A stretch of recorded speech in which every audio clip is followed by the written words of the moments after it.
Hello student, स्वागत है आपका हमारे यूट्यूब चैनल पर। देखिए, लास्ट टाइम हमने D block chemistry of d block element हम टॉपिक पढ़ रहे हैं और लास्ट टाइम हमने इसकी प्रॉपर्टीज स्टार्ट की थी, जिसके अंदर हमने इसकी 2 से 3 प्रॉपर्टीज के बारे में डिस्कस किया था। अब हम इसकी कुछ और प्रॉपर्टीज हैं जिनके बारे में आज हम चर्चा करेंगे। आज हम चर्चा करेंगे मेल्टिंग पॉइंट और बॉइलिंग पॉइंट का ट्रेंड क्या रहता है।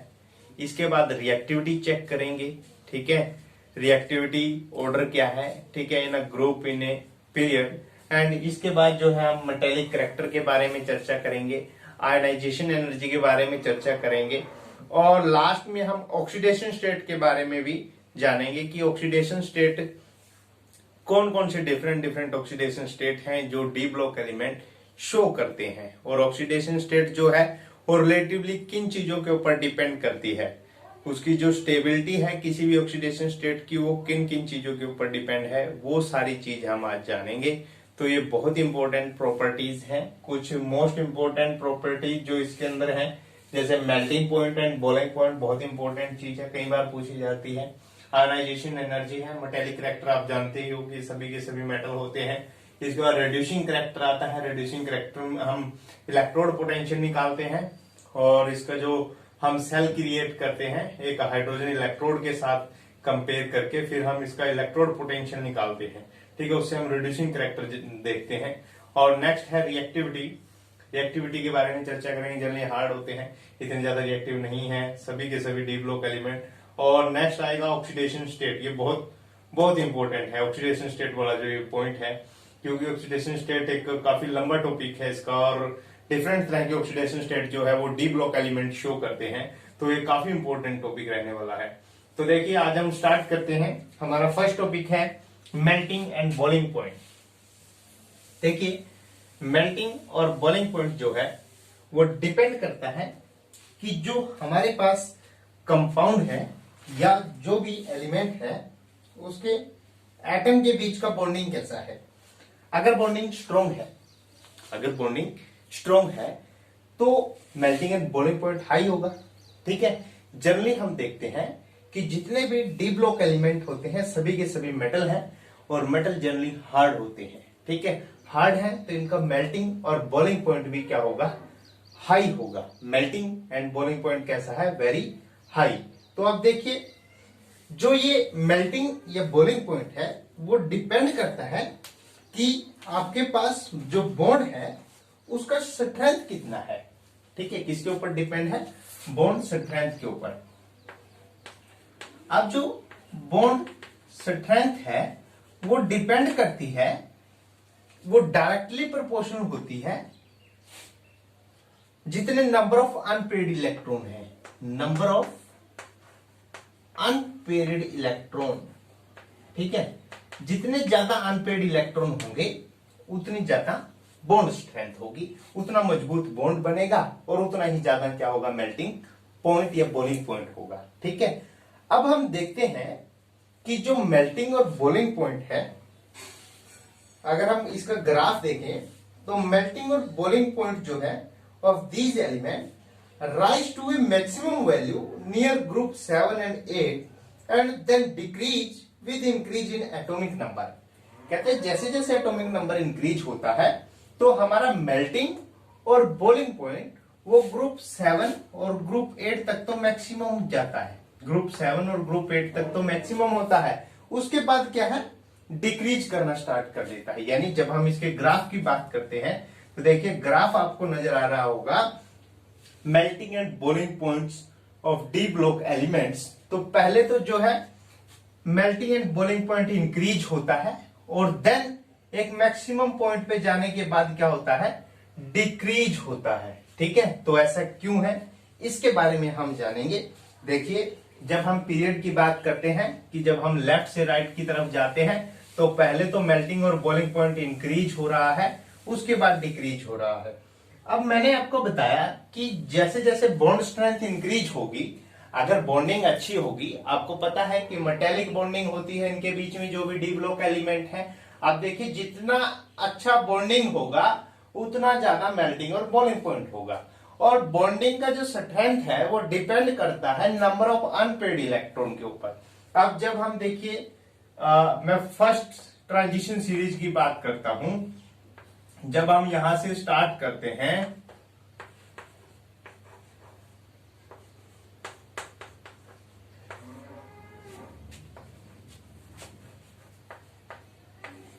तो ये मेरे पास ट्रांजिशन सीरीज है, ठीक है। तो देखिए नंबर ऑफ अनपेड इलेक्ट्रॉन है, जो नंबर ऑफ अनपेड इलेक्ट्रॉन, ठीक है, नंबर ऑफ अनपेड इलेक्ट्रॉन। तो अनपेड इलेक्ट्रॉन यहां पर 1 होता है, यहां पर 2 है, 3, 4, 5, यहां पर 4 है, यहां पर 3, 2, 1 एंड 0, नो अनपेड इलेक्ट्रॉन। तो देखिए यहां से यहां तक अनपेड इलेक्ट्रॉन इंक्रीज हो रहे हैं। अगर अनपेड इलेक्ट्रॉन इंक्रीज होंगे तो हमारे पास ये ग्रुप 3 है, 4, 5, 6, 7, 8, ठीक है। तो देखिए यहां तक क्या है, number of unpaired electron increase हो रहे हैं। तो यहां पर भी नंबर ऑफ अनपेड इलेक्ट्रॉन 4 है, यहां 5 है और यहां फिर से 4 है, आगे डिक्रीज हो रहे हैं। यहां से यहां क्या हो रहे हैं, यहां से यहां तो इंक्रीज हो रहे हैं और यहां से यहां डिक्रीज हो रहे हैं। तो जितने ज्यादा अनपेड इलेक्ट्रॉन होते हैं उतना अच्छा मेटेलिक बॉन्ड या स्ट्रॉन्ग मेटेलिक स्ट्रेंथ, जो स्ट्रेंथ है बॉन्डिंग की, वो इंक्रीज होती है और मेल्टिंग और बॉइलिंग पॉइंट भी क्या होता है, इंक्रीज। तो जब यहां से यहां जाएंगे तो ग्राफ कुछ इस तरह का आएगा कि आपका जो मेल्टिंग पॉइंट है वो इंक्रीज हो रहा है फ्रॉम लेफ्ट टू राइट। जैसे जैसे एटॉमिक नंबर इंक्रीज होगा आपका मेल्टिंग बॉइलिंग पॉइंट इंक्रीज होगा। लेकिन जैसे ही हम यहां पर पहुंचते हैं तो उसके बाद एकदम से डिक्रीज होना स्टार्ट होता है। वो कौन सी कंडीशन है, जब हमारा number of unpaired electron decrease हो रहा है, ठीक है। तो ये हमारा मेल्टिंग और बॉइलिंग पॉइंट का ट्रेंड है, आपको अच्छे से समझ में आया होगा, ठीक है। ये था लेफ्ट टू राइट, ठीक है, लेफ्ट टू राइट ऐसा होता है। देखिए यदि मैं ग्रुप की बात करता हूं तो ग्रुप के अंदर जब हम ऊपर से नीचे आते हैं तो तब भी मेल्टिंग पॉइंट और बॉइलिंग पॉइंट क्या होता है, इंक्रीज होता है। तब भी मेल्टिंग और बॉइलिंग पॉइंट क्या हो रहा है, इंक्रीज, यानी melting and boiling point increase on moving down the group. अब नेक्स्ट प्रॉपर्टी जो हमारे पास आती है वो है आयोनाइजेशन एनर्जी। नेक्स्ट प्रॉपर्टी क्या है, आयोनाइजेशन एनर्जी। तो देखिए आयोनाइजेशन एनर्जी क्या होती है, जनरली जब हम लास्ट सेल में जो इलेक्ट्रॉन है, अगर आउटर मोस्ट सेल इलेक्ट्रॉन को जब हम बाहर निकालते हैं तो उसके लिए जो एनर्जी हम प्रोवाइड करवा रहे हैं उसको हम आयोनाइजेशन एनर्जी बोलते हैं। लास्ट सेल इलेक्ट्रॉन को बाहर निकालने के लिए जो एनर्जी दे रहे हैं उसको हम क्या बोलते हैं, आयोनाइजेशन एनर्जी। तो देखिए आज हमारा सेकंड प्रॉपर्टी है आयोनाइजेशन एनर्जी, ठीक है। अब the first ionisation energy of d block elements are higher than those of the s block element and lesser than the p block element. जो फर्स्ट आयोनाइजेशन एनर्जी होता है, first ionisation energy का यहां पे meaning है कि जो last का पहला इलेक्ट्रॉन निकालने के लिए हम जो एनर्जी प्रोवाइड करवा रहे हैं उसको हम आयोनाइजेशन एनर्जी बोलते हैं, ठीक है। तो अब देखिए जो फर्स्ट आयोनाइजेशन एनर्जी होती है वो जो डी ब्लॉक एलिमेंट होते हैं, डी ब्लॉक एलिमेंट की जो है फर्स्ट आयोनाइजेशन एनर्जी ज्यादा होती है किससे, एस ब्लॉक एलिमेंट से, और कम होती है पी ब्लॉक एलिमेंट से, ठीक है। अब आप देखिए आयोनाइजेशन एनर्जी जब हम पीरियड की बात करते हैं, जब हम लेफ्ट से राइट की तरफ जा रहे हैं तो देखिए आयोनाइजेशन एनर्जी पहले इसका कम था, इसका ज्यादा है, इसका और भी ज्यादा है। तो इसका मतलब आयोनाइजेशन एनर्जी क्या हो रहा है, इंक्रीज हो रहा है। अब इंक्रीज क्यों हो रहा है ये हमें जानना है।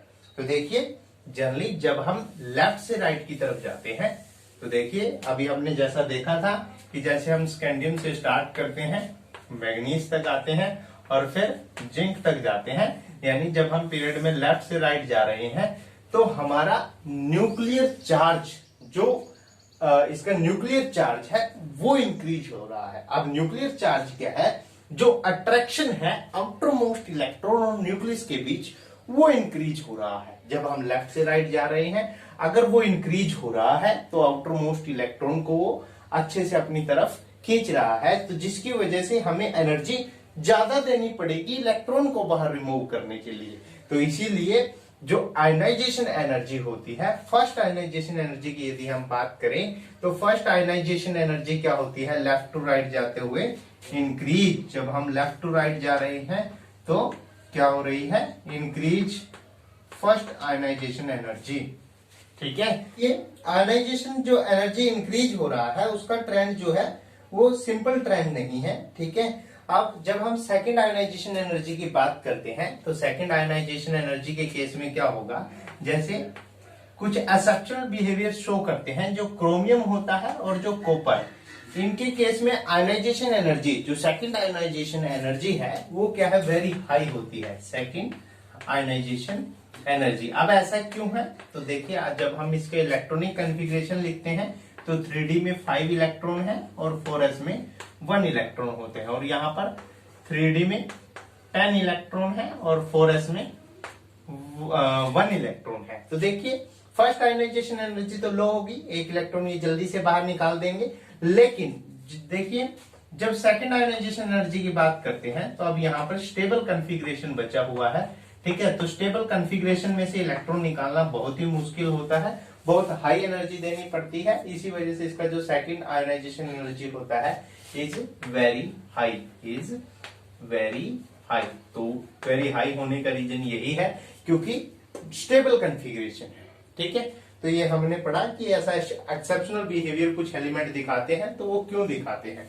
इसके बाद आता है कि जो सेकंड आयनाइजेशन एनर्जी होता है zinc is correspondingly low because the ionization involved the removal of electron resulting stable configuration। अब इसी प्रकार यदि मैं जिंक की बात करता हूं, देखिए जिंक का कॉन्फ़िगरेशन होता है 3D 10 और 4s2।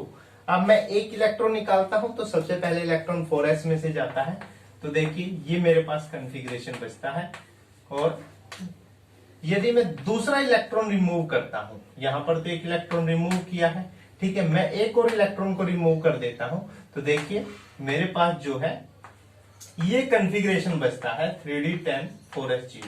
ठीक है, अब देखिए यहां पर दूसरा इलेक्ट्रॉन निकालना आसान है, इसके केस में जो सेकंड आयनाइजेशन एनर्जी होती है वो बहुत कम होती है, क्योंकि इलेक्ट्रॉन निकलने के बाद जो कॉन्फ़िगरेशन बचा है वो कैसा है, स्टेबल। ठीक है, इलेक्ट्रॉन निकलने के बाद जो कॉन्फ़िगरेशन बचा है वो कैसा है, स्टेबल। तो इसी वजह से क्या है, इसका सेकंड आयनाइजेशन एनर्जी कम होता है। लेकिन यदि मैं कॉपर और क्रोमियम की बात करता हूं तो इसका सेकंड आयनाइजेशन एनर्जी क्या होती है, वेरी हाई। ठीक है, तो ये चीज आपने ध्यान रखनी है। ठीक है, तो ये हमारा ट्रेंड था जो हमने देखा कि जो रेगुलर ट्रेंड नहीं है वो क्यों नहीं है रेगुलर ट्रेंड, क्योंकि वो इलेक्ट्रॉनिक कॉन्फ़िगरेशन के ऊपर डिपेंड करता है कि इलेक्ट्रॉनिक कॉन्फ़िगरेशन कैसा है इलेक्ट्रॉन रिमूव करने के बाद। ठीक है, अब देखिए यदि मैं ग्रुप की बात करता हूं तो हम देखते हैं कि जब हम टॉप से बॉटम की तरफ आते हैं तो आयनाइजेशन एनर्जी जो है वो इंक्रीज हो रहा है। यदि मैं फर्स्ट आयनाइजेशन एनर्जी की बात करता हूं, देखिए वैसे तो आयनाइजेशन एनर्जी इलेक्ट्रॉनिक कॉन्फ़िगरेशन के ऊपर डिपेंड होती है कि सेकंड आयनाइजेशन एनर्जी ज्यादा होगी या फर्स्ट होगी या थर्ड होगी, जनरली वो इलेक्ट्रॉनिक कॉन्फ़िगरेशन के ऊपर डिपेंड है। अगर इलेक्ट्रॉनिक कॉन्फ़िगरेशन स्टेबल है तो उस केस में आयनाइजेशन एनर्जी वेरी हाई होती है। तो यदि मैं अप टू डाउन की यानी टॉप टू बॉटम की यदि मैं बात करता हूं कि जैसे फर्स्ट आयनाइजेशन एनर्जी कंपेयर करते हैं, फर्स्ट आयनाइजेशन एनर्जी यदि मैं कंपेयर करूं जो फर्स्ट सीरीज है, ठीक है, 3D के लिए फर्स्ट आयनाइजेशन एनर्जी कम होगी और 4D के लिए ज्यादा होगी फर्स्ट आयनाइजेशन एनर्जी, और 5D के लिए और भी ज्यादा होगी क्योंकि इंक्रीज हो रहा है। जब हम टॉप से बॉटम की तरफ आ रहे हैं तो जो आयनाइजेशन एनर्जी है वो क्या हो रही है, इंक्रीज। अब इंक्रीज होने का कारण क्या है, जब हम देखिए 3D की फर्स्ट आयनाइजेशन एनर्जी 5D के साथ कंपेयर करते हैं तो यहां पर जो है पहले इलेक्ट्रॉन जो है वो 4f में इलेक्ट्रॉन फिलअप होते हैं। तो यहां पर जनरली किसमें इलेक्ट्रॉन फिलअप होते हैं, 4f में।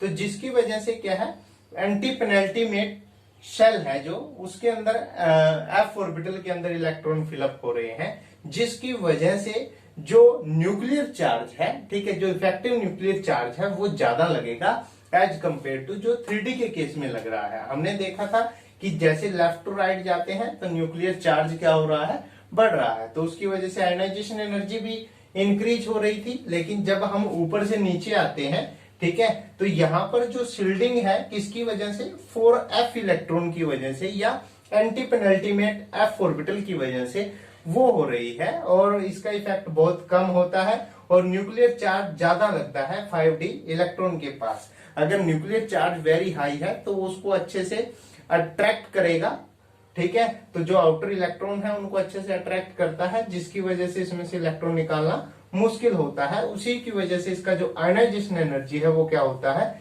Very high. तो ये रीजन है कि जब हम टॉप टू बॉटम आ रहे हैं आयनाइजेशन एनर्जी क्या हो रहा है, इंक्रीज हो रहा है, क्योंकि आउटर इलेक्ट्रॉन है ग्रेट इफेक्टिव न्यूक्लियर चार्ज, ठीक है, तो उसमें से इलेक्ट्रॉन निकालना मुश्किल कार्य है, इसी वजह से आयनाइजेशन एनर्जी क्या हो रही है, इंक्रीज। अब देखिए जो मेटेलिक करैक्टर होता है, ठीक है, जब हम मेटेलिक करैक्टर की बात करते हैं तो हमें पता है कि all the transition element are metal.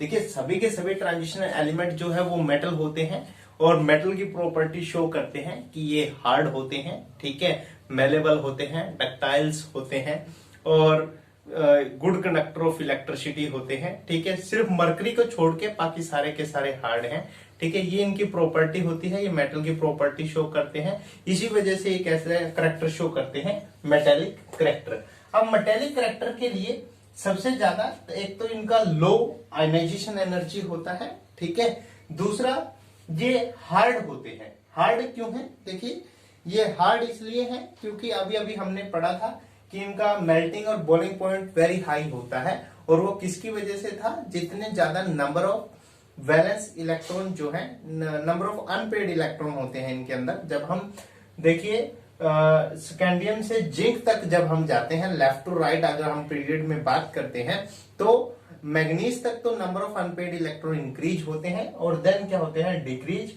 और लास्ट जिंक के अंदर तो जो अनपेड इलेक्ट्रॉन है वो क्या है, 0 है। तो जितने ज्यादा अनपेड इलेक्ट्रॉन होते हैं उतनी अच्छी मेटेलिक बॉन्डिंग होती है, उतना ज्यादा मेटल का स्ट्रेंथ इंक्रीज होता है। तो जब हम लेफ्ट से राइट जाते हैं तो जो क्रोमियम है, मैग्नीज, तो ये क्या है, वेरी हार्ड मेटल होते हैं, ठीक है, क्रोमियम, मैग्नीज, ठीक है, टंगस्टन, ये सारे के सारे क्या है, वेरी हार्ड, क्योंकि इनके अंदर नंबर ऑफ अनपेड इलेक्ट्रॉन सबसे ज्यादा होते हैं, जिसकी वजह से ये हार्ड होते हैं। और इसके बाद जैसे ही नंबर ऑफ अनपेड इलेक्ट्रॉन कम होना स्टार्ट होते हैं, यदि हम ग्रुप 12 की बात करें, जिंक, कैडमियम, मरकरी, तो ये क्या है, ये बिल्कुल भी हार्ड नहीं होते हैं, ठीक है, ये तो लिक्विड उसमें फॉर्म में पाया जाता है, ठीक है, ये सभी के सभी ये तो कुछ ना कुछ हार्ड है भी हैं, लेकिन इनकी हार्डनेस जो है वो बिल्कुल लो होती है, ठीक है।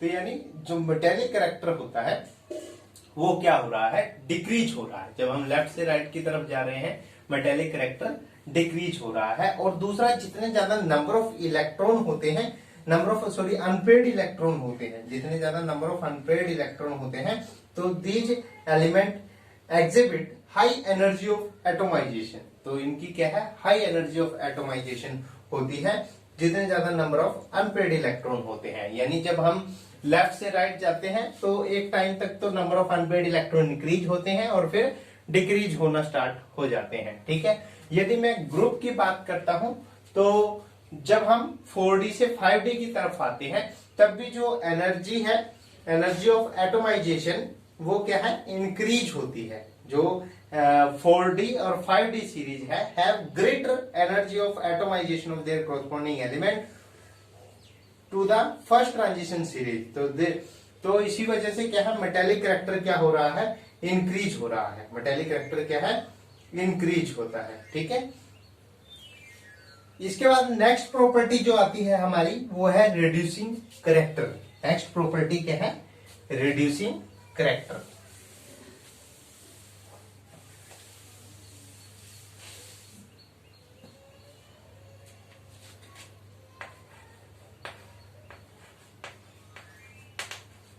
अब जो रिड्यूसिंग करैक्टर है, उसके लिए हम इलेक्ट्रोड पोटेंशियल चेक करते हैं।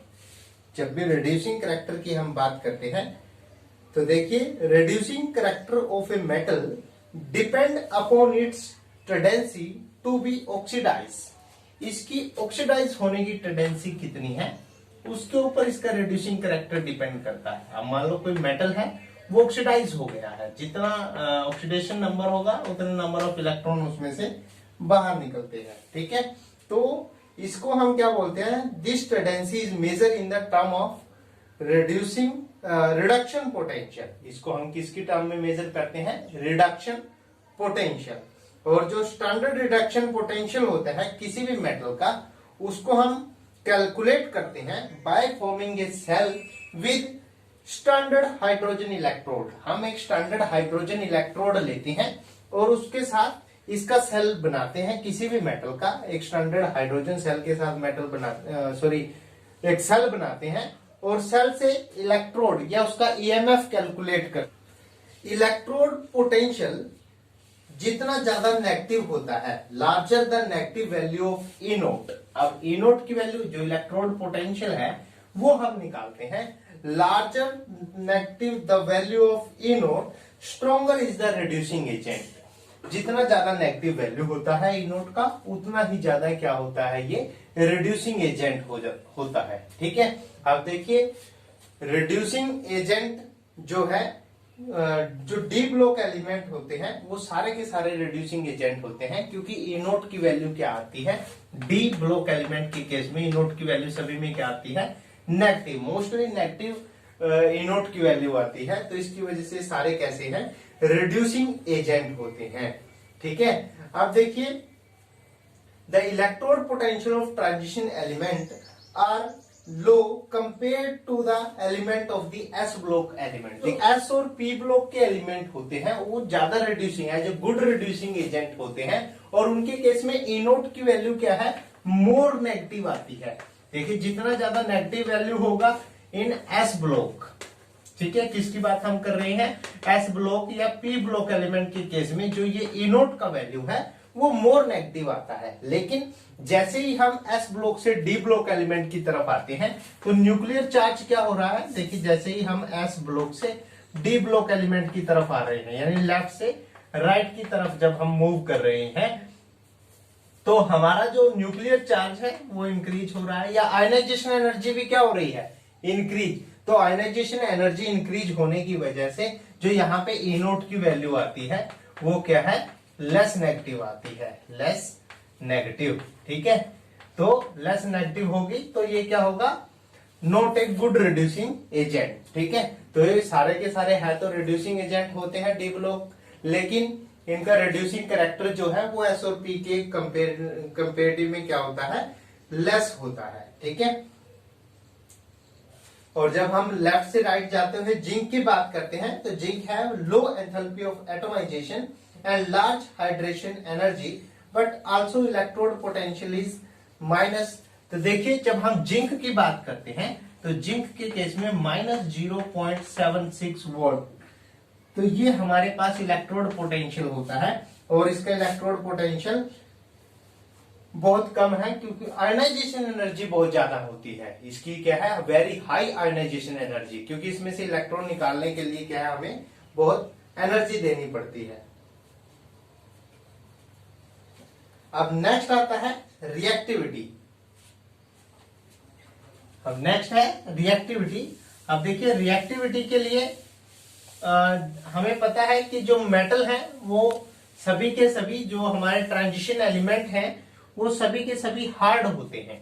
ठीक है, सभी के सभी कैसे हैं, हार्ड हैं। तो नेक्स्ट प्रॉपर्टी है रिएक्टिविटी। अब रिएक्टिविटी की यदि हम बात करें तो देखिए जो हमारे पास डी ब्लॉक एलिमेंट के कंपाउंड होते हैं, यदि वो सॉलिड स्टेट में है तो सॉलिड स्टेट से उनको वेपर स्टेट में ले जाने के लिए जो हीट ऑफ सब्लिमेशन देना पड़ता है वो वेरी हाई है। ठीक है, एक इसका जब हम लेफ्ट से राइट आ रहे हैं तो आयनाइजेशन एनर्जी भी इंक्रीज हो रहा है, और इनके लो हीट ऑफ हाइड्रेशन, मतलब हीट ऑफ हाइड्रेशन क्या है, लो है, तो जिसकी वजह से इनकी रिएक्टिविटी भी क्या है, लो है, ये generally very low reactivity show करते हैं। Those on account of their high heat of sublimation and high ionisation energy and low heat of hydrogenation of their ions, तो दे हैव लेस रिएक्टिव। ये इनकी जो reactivity है वो क्या है, बिल्कुल लो होती है। कुछ एग्जाम्पल भी है जो जिनकी रिएक्टिविटी बिल्कुल ही कम होती है, जैसे एग्जाम्पल है गोल्ड है एंड प्लेटिनम। इसकी जो they do not react with any acid, alkali and air and water, ठीक है, किसी के भी साथ रिएक्शन नहीं शो करते हैं। तो जनरली इनकी जो रिएक्टिविटी है वो कैसी है, लो होती है। ठीक है, नेक्स्ट प्रॉपर्टी आती है ऑक्सीडेशन स्टेट, बहुत ही इंपॉर्टेंट है। नेक्स्ट प्रॉपर्टी है oxidation state, very very important. Oxidation state, तो देखिए जब हम ऑक्सीडेशन स्टेट की बात करते हैं तो जो डी ब्लॉक एलिमेंट होते हैं, देखिए one of the most remarkable feature of the transition element in their ability to exhibit a large number of oxidation state. देखिए सबसे इंपॉर्टेंट प्रॉपर्टी क्या है, जो डी ब्लॉक एलिमेंट है वो large number of oxidation state दिखाते हैं। ठीक है, अब large number of oxidation state क्यों दिखाते हैं, ठीक है, और ऐसा क्यों है कि इसके अंदर +1 इतनी ज्यादा ऑक्सीडेशन स्टेट क्यों दिखाते हैं, ठीक है, इसके बारे में हम चर्चा करेंगे। देखिए यदि हम ऑक्सीडेशन स्टेट की बात करते हैं, देखिए स्कैंडियम है, titanium, vanadium, chromium, manganese, iron, cobalt, निकल, कॉपर एंड जिंक। जब मैं इनकी बात करता हूं तो देखिए इनका जो इलेक्ट्रॉनिक कॉन्फ़िगरेशन है 3d में 1 है, 4s में 2 है, 3d2, 4s2, 3d3, 4s2 और 3d5, 4s1। ठीक है, ये इनका इलेक्ट्रॉनिक कॉन्फ़िगरेशन होता है। इसी तरह है यहाँ 3d5, 4s2 और 3d6, 4s2। इसी तरह से ये कॉन्फ़िगरेशन चल रहा है। तो देखिए नेक्स्ट क्या है, जब मैं इसकी ऑक्सीडेशन स्टेट की बात करता हूं तो जो स्कैंडियम होता है वो जनरली +2 और +3 दो ऑक्सीडेशन स्टेट शो करता है। इसी तरह यदि मैं टाइटेनियम की बात करता हूं तो ये +2, +3 और +4 ऑक्सीडेशन स्टेट दिखाता है। इसी प्रकार ये +2, +3, +4 और +5 तक ऑक्सीडेशन स्टेट शो करते हैं। इसी तरह नेक्स्ट है कि ये +2, +3, +4, +5 और +6 तक की ऑक्सीडेशन स्टेट भी शो करते हैं। इसके बाद है कि जो मैग्नीज होता है वो इसी प्रकार +2, +3, +4 और +5, +6 या +7 तक भी ऑक्सीडेशन स्टेट जो है वो शो करते हैं। ठीक है, +5 भी ये शो कर देता है। ठीक है, और लेकिन जब हम आयरन की बात करते हैं तो आयरन जो है वो हमारे पास +2 या +3 ही ऑक्सीडेशन स्टेट मोस्टली दिखाता है, लेकिन ये +4, +5 और +6 तक भी ऑक्सीडेशन स्टेट शो करता है। लेकिन ये इतनी इंपॉर्टेंट नहीं है क्योंकि स्टेबल जो ऑक्सीडेशन स्टेट है या +2 है या +3 होती है। इसी प्रकार जैसे हम नीचे जाते हैं तो ऑक्सीडेशन स्टेट डिक्रीज होनी स्टार्ट होती है। ठीक है, ये देखिए जब हम स्कैंडियम से मैग्नीज तक की बात करते हैं तो यहाँ पर हमें +2, +3 जो ऑक्सीडेशन स्टेट है वो इंक्रीज हो रही थी, लेकिन जब हम आयरन की बात करते हैं, ठीक है, यहाँ पर जो है यहाँ तक तो देखिए जितने नंबर ऑफ जो 4s में इलेक्ट्रॉन होते हैं, ठीक है, वो मिनिमम इनकी ऑक्सीडेशन स्टेट होती है, और जो टोटल इलेक्ट्रॉन होते हैं, जितने टोटल नंबर ऑफ इलेक्ट्रॉन है 4s और 3d में, वो इनकी मैक्सिमम ऑक्सीडेशन स्टेट होती है मैग्नीशियम तक।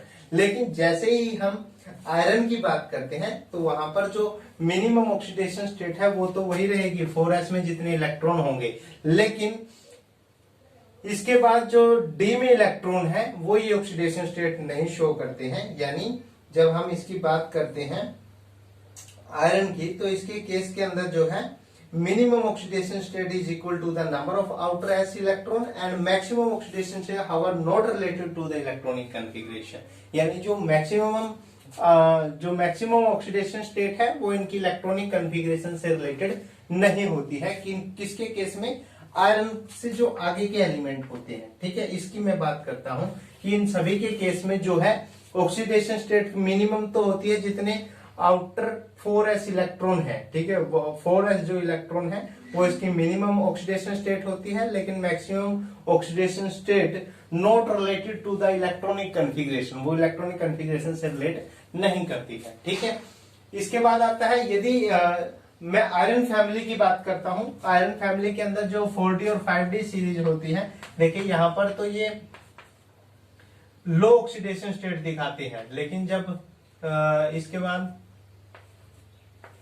रुथेनियम या ओस्मियम की मैं बात करता हूं तो ये कंपेरेटिवली ओस्मियम +8 तक, ये भी +8 तक जो है ऑक्सीडेशन स्टेट शो करते हैं। तो मैक्सिमम ऑक्सीडेशन स्टेट ओस्मियम दिखाता है जो +8 होता है, इसका भी +8 ऑक्सीडेशन स्टेट होता है, लेकिन ये स्टेबल नहीं है, इसके केस में स्टेबल ऑक्सीडेशन स्टेट होता है +8, ठीक है। तो ये कुछ ऑक्सीडेशन स्टेट थी जो हमने पढ़ी कि ये ऑक्सीडेशन स्टेट शो करते हैं।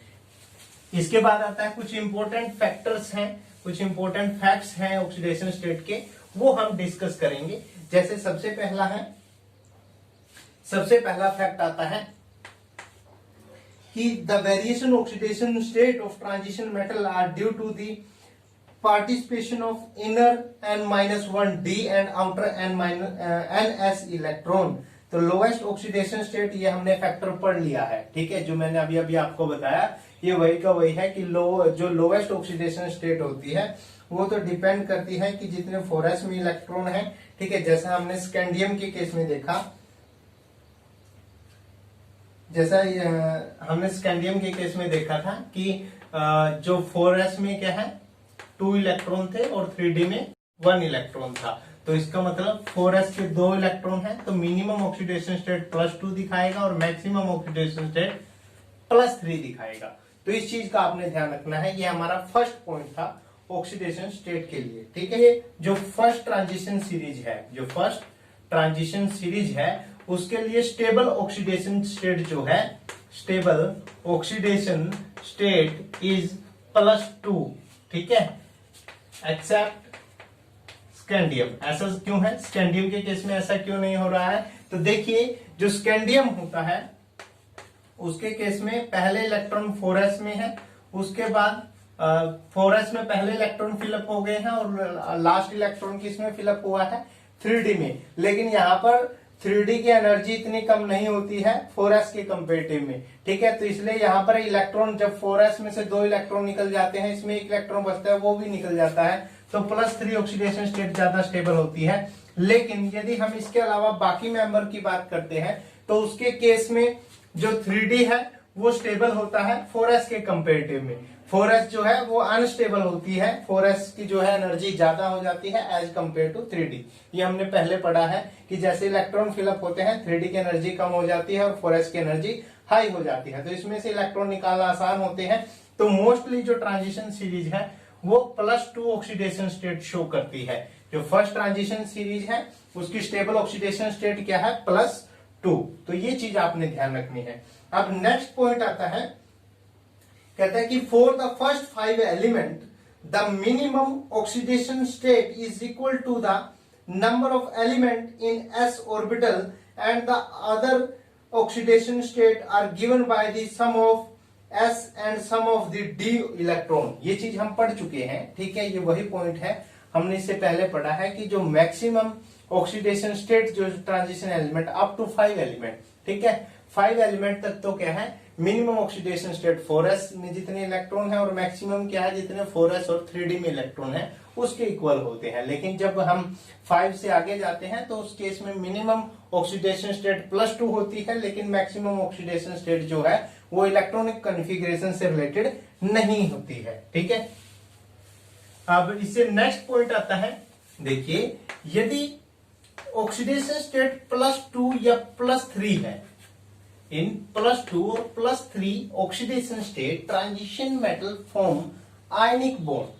तो मोस्टली कैसे बॉन्ड बनाता है, आयनिक बॉन्ड बनाते हैं, ठीक है, transition metal form ionic bond in higher oxidation state, in higher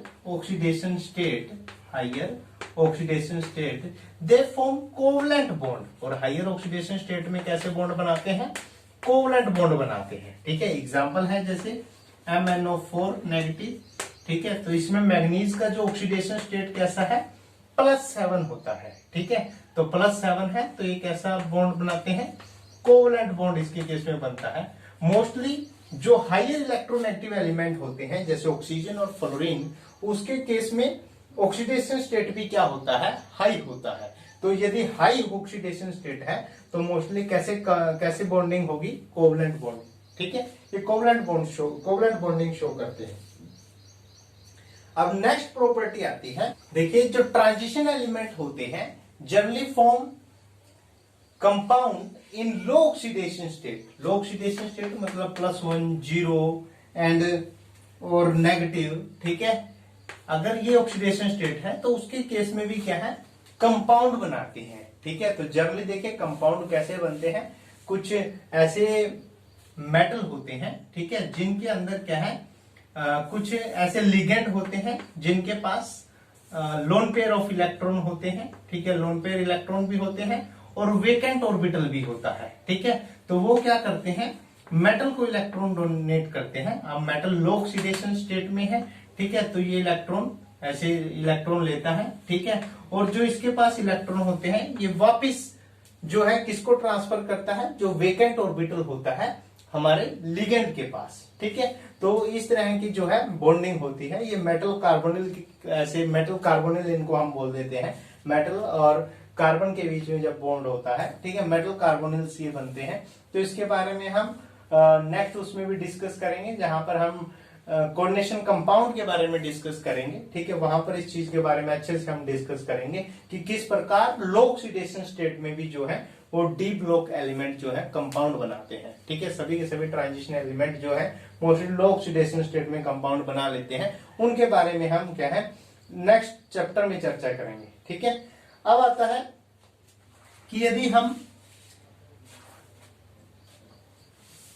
group की बात करते हैं, ठीक है, अप टू डाउन आते हैं, ठीक है, या टॉप से बॉटम की तरफ आते हैं, तो ऑक्सीडेशन स्टेट पे क्या इफेक्ट पड़ता है। देखिए, with in A group the maximum oxidation state increase with atomic number. जैसे जैसे ऊपर से नीचे आते हैं एटॉमिक नंबर इंक्रीज होता है, तो हमारा जो ऑक्सीडेशन स्टेट है वो भी क्या हो रहा है, इंक्रीज हो रहा है। इसके एग्जांपल हम ले सकते हैं, जैसे यदि मैं आयरन की बात करता हूं तो आयरन के अंदर जो स्टेबल कॉन्फ़िगरेशन होती है वो +2 या +3 ही होती है। लेकिन जब हम रुथेनियम या ओस्मियम की बात करते हैं तो इसके केस में +4 +5 +6, ठीक है, इस तरह की ऑक्सीडेशन स्टेट ये शो करते हैं। +4 +6 एंड +8 ये क्या है, स्टेबल ऑक्सीडेशन स्टेट शो करते हैं। ठीक है, तो देखिए ऊपर से नीचे आते हुए हैं, जब हम इन ए ग्रुप, ये आयरन फैमिली की मैं बात करता हूं, तो ऑक्सीडेशन स्टेट क्या हो रही है, इंक्रीज हो रही है। ठीक है, तो ये कुछ फैक्ट्स हैं जिनको आपने ध्यान रखना है ऑक्सीडेशन स्टेट के बारे में। अब हमारा लास्ट टॉपिक है कि relative stability of oxidation state of transition element. देखिए, जो भी ट्रांजिशन एलिमेंट होते हैं उनकी ऑक्सीडेशन स्टेट जो है उसकी स्टेबिलिटी की हम बात करेंगे। ठीक है, कि जो हम देखते हैं कि एक से ज्यादा ऑक्सीडेशन स्टेट जो है एक एलिमेंट शो करता है, लेकिन स्टेबल ऑक्सीडेशन स्टेट जो है वो डिफरेंट स्टैंडर्ड होते हैं जिनके ऊपर डिपेंड करती है। तो मोस्टली ये 3 फैक्टर हैं जिसके ऊपर डिपेंड करती है। देखिए, जो रिलेटिव स्टेबिलिटी है ऑक्सीडेशन स्टेट की वो डिपेंड करती है 3 फैक्टर के ऊपर। ठीक है, तो टॉपिक का नाम है relative stability of oxidation state. Relative stability oxidation state in transition metal. ठीक है, तो देखिए ट्रांजिशन मेटल्स के अंदर यदि हम रिलेटिव स्टेबिलिटी की बात करें ऑक्सीडेशन स्टेट की, तो वो मोस्टली क्या है, जो मेन फैक्टर है जिस चीज के ऊपर डिपेंड करती है, सबसे पहला होता है आयनाइजेशन एनर्जी। किसके ऊपर डिपेंड है, आयनाइजेशन एनर्जी के ऊपर। दूसरा जो है इलेक्ट्रोड पोटेंशियल, इलेक्ट्रोड पोटेंशियल के ऊपर डिपेंड करती है। ठीक है, और थर्ड आता है, जो थर्ड फैक्टर है वो है नेचर ऑफ सोलवेंट। थर्ड है nature of solvent. Nature of solvent के ऊपर डिपेंड करती है। अब देखिए डिपेंड कैसे करती है। यदि आयनाइजेशन एनर्जी की हम बात करें तो the value of ionisation energy give the information of thermodynamic stability. जो आयनाइजेशन एनर्जी है वो हमें थर्मोडायनेमिक स्टेबिलिटी के बारे में बताती है कि जो ट्रांजिशन मेटल है, जो कंपाउंड बना है इन डिफरेंट ऑक्सीडेशन स्टेट, उसकी थर्मोडायनेमिक स्टेबिलिटी कैसी है, वो हमें कौन बताता है? Ionisation energy. ठीक है, अब देखिए it has been stabilized that lesser the ionization energy, greater is the thermodynamic stability। यानी जो आयनाइजेशन एनर्जी होती है वो क्या है? इनवर्सली प्रोपोर्शनल है थर्मोडायनेमिक स्टेबिलिटी के। थर्मोडायनेमिक स्टेबिलिटी, ठीक है। अब देखिए यदि आयनाइजेशन एनर्जी कम है तो थर्मोडायनेमिक स्टेबिलिटी क्या होगी? ज्यादा होगी किसी भी ऑक्सीडेशन स्टेट के अंदर। ठीक है,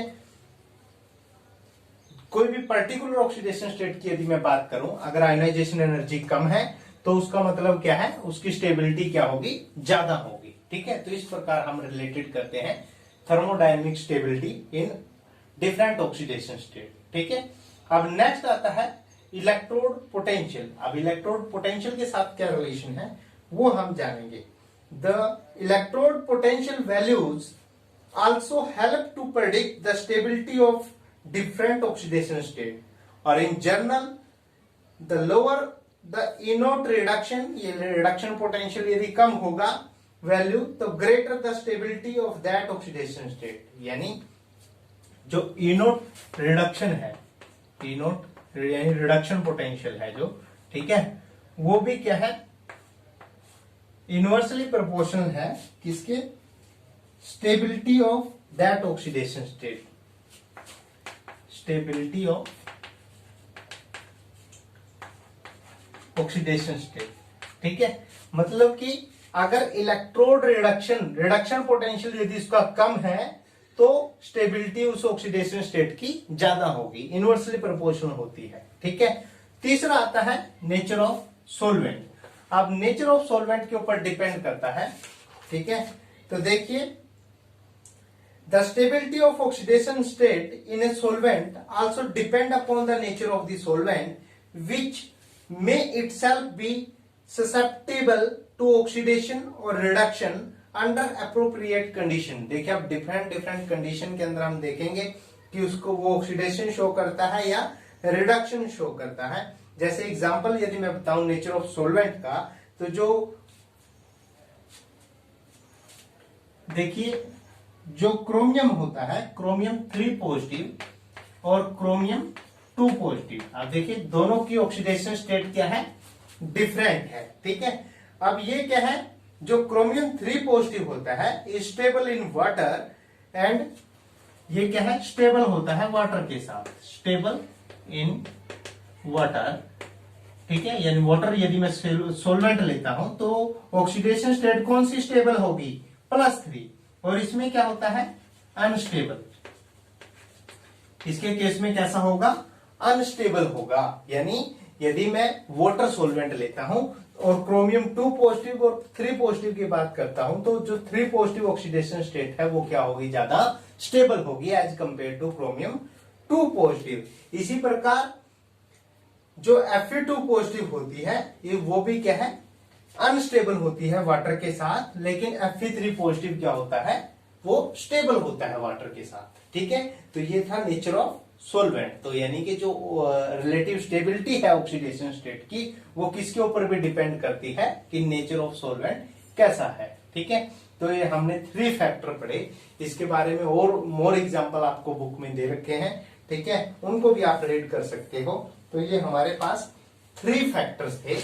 ठीक है, जो relative stability of oxidation state है डिफरेंट ट्रांजिशन मेटल की, उसके बारे में डिस्कस करते हैं। ठीक है, तो आज का लेक्चर अगर अच्छा लगा है तो वीडियो को लाइक जरूर करें, ज्यादा से ज्यादा शेयर करें। Happy learning.